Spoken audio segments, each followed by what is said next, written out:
comentário ao livro do Eclesiástico, porque amanhã, quarta-feira de cinzas, nós já começamos o tempo da quaresma, que tem toda uma outra construção de textos bíblicos. Mas esse texto do Eclesiástico tem uma dupla divisão. Em primeiro lugar, ele mostra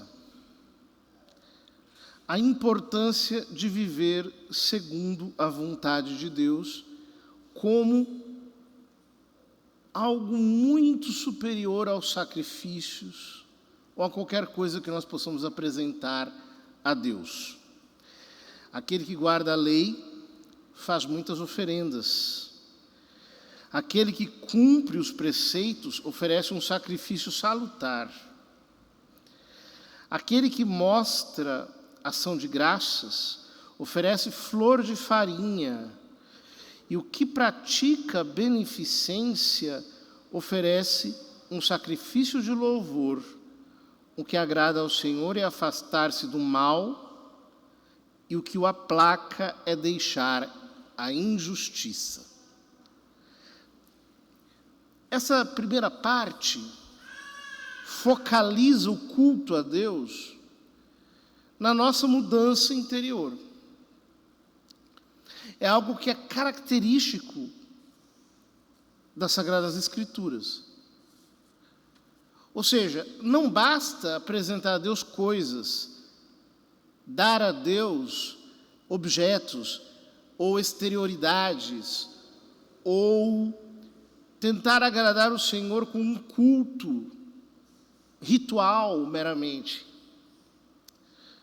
Se eu não transformar o meu coração, ou se eu não deixar Deus transformar o meu coração, melhor dizendo, eu vou para o inferno.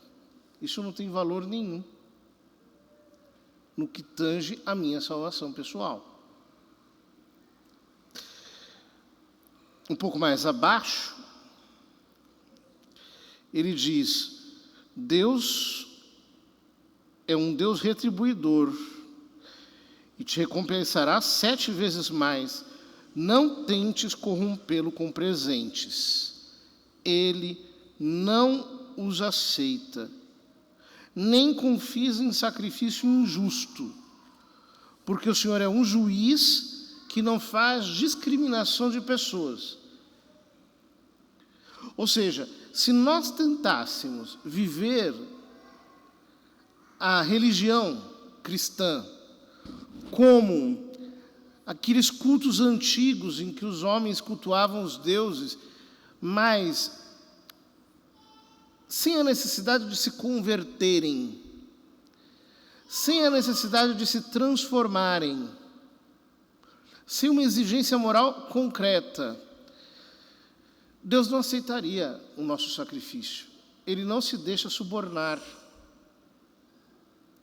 Ele vê o coração. Essa é uma verdadeira novidade na história das religiões.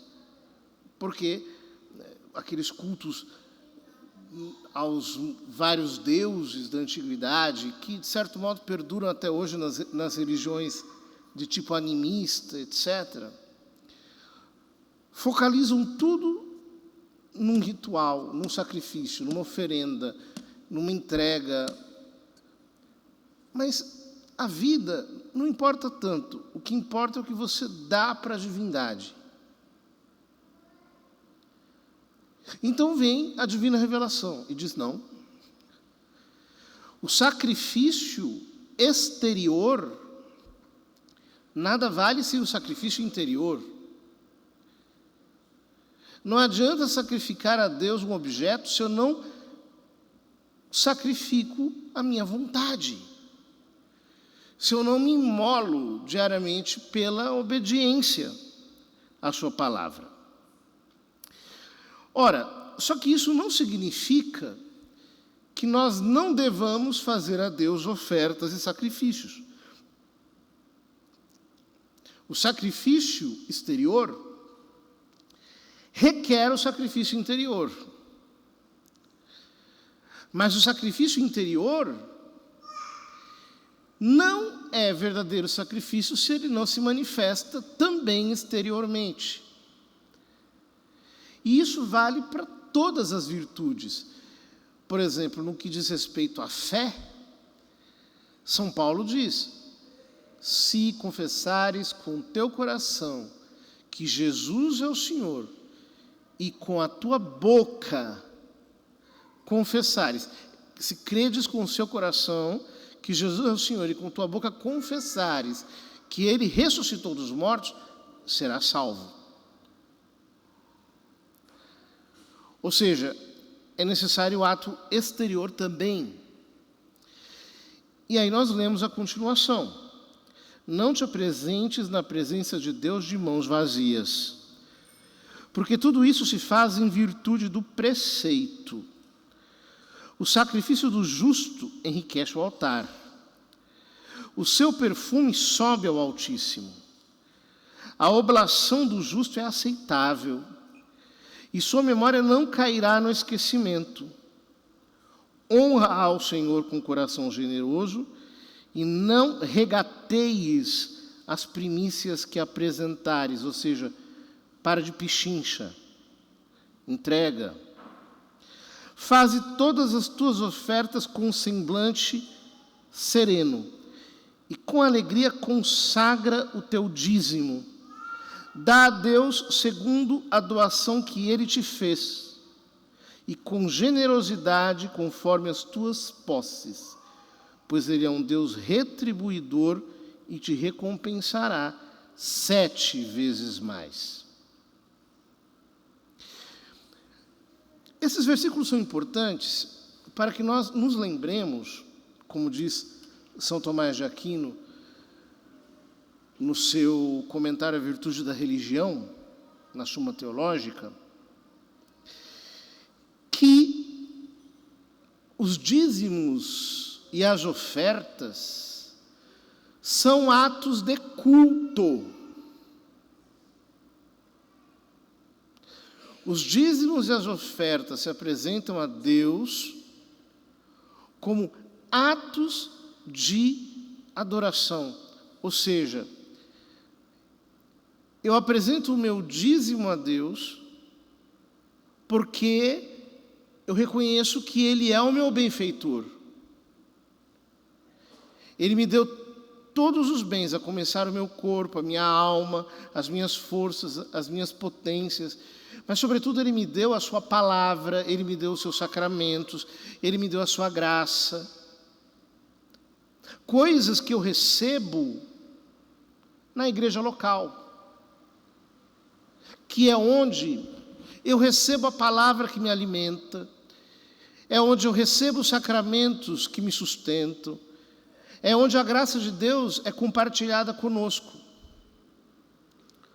Ora, a resposta que nós damos a tanta dádiva espiritual que Deus nos dá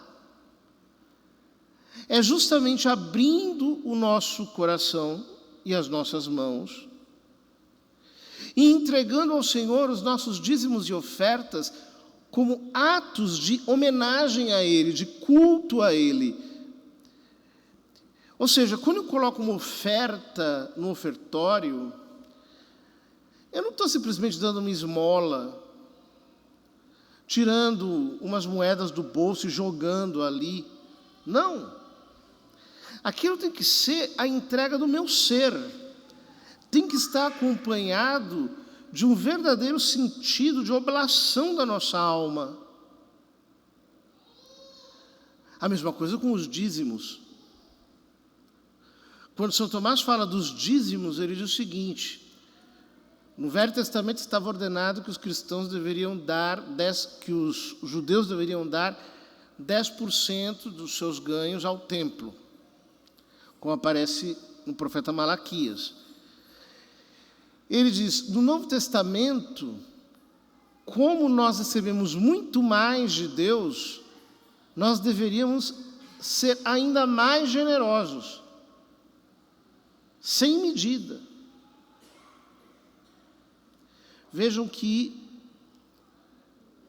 lição para a nossa mesquinhez, o quanto nós temos que aprender a ofertar, a dizimar, como um ato de fé. Eu estou plantando as minhas sementes na obra de Deus. Algumas pessoas dizem assim: eu posso dar os meus dízimos e as minhas ofertas para uma instituição qualquer, para uma campanha de devotos da televisão, etc. Ora, aonde que você recebe os sacramentos e aonde que você recebe a pregação, o ensino? É na sua igreja local. Então é com ela que você tem que contribuir. Se Deus te deu mais recursos em que você possa contribuir mais ainda com outras igrejas, louvado seja Deus. Com outras obras de misericórdia, louvado seja Deus. Mas você não pode sonegar o seu culto ao Senhor. Que é quando você toma aquilo que o Senhor lhe deu e você lhe devolve com gratidão, com reconhecimento, com um espírito cheio de alegria. É assim que o cristão lida com dízimo, lida com ofertas. Ele entrega justamente porque ele recebe. E ele entrega com um ato de culto, com uma consagração. O texto diz: consagra o teu dízimo, consagra. Quando você dá o seu dízimo, quando você devolve o seu dízimo, você está consagrando os seus rendimentos. Ou seja, não é um ato qualquer. Nós católicos, às vezes, somos muito negligentes em relação a isso. Lamentavelmente, nós temos uma mentalidade muito mesquinha, em que nós tratamos Deus como se fosse um mendigo. Nós lhe damos apenas as sobras. A melhor parte é para nós. Mas, isso também porque, graças a Deus, a nossa igreja não é um mercado. E o sacerdote não está aqui fazendo um leilão. Quem dá 1.000, quem dá 500, quem dá 300, quem é que faz um voto, quem é que compra isso? Não há leilão dentro das nossas igrejas. Espero em Deus que não haja, né? O mundo é muito grande, mas a gente espera que não exista isso. Todavia, isso não pode ser uma ocasião a que nós deixemos de servir a Deus com os nossos bens. Queridos irmãos, sejamos generosos. A igreja necessita dos cristãos, necessita dos seus filhos. Se essa oferta exterior for feita com um verdadeiro espírito de oblação, ela também será fonte de graças para todos nós. Pois, como diz aqui a palavra, Deus é retribuidor. Ele retribui 7 vezes mais. Esses 7 vezes mais não significa que você vai ficar rico, mas significa que nada lhe faltará, porque o Senhor é o seu provisor. Que nós tenhamos generosidade, mas, sobretudo, que nós entendamos que nada disso é uma coisa humana meramente, mas é um culto com o qual nós engrandecemos, adoramos, reconhecemos, enaltecemos o nosso Deus.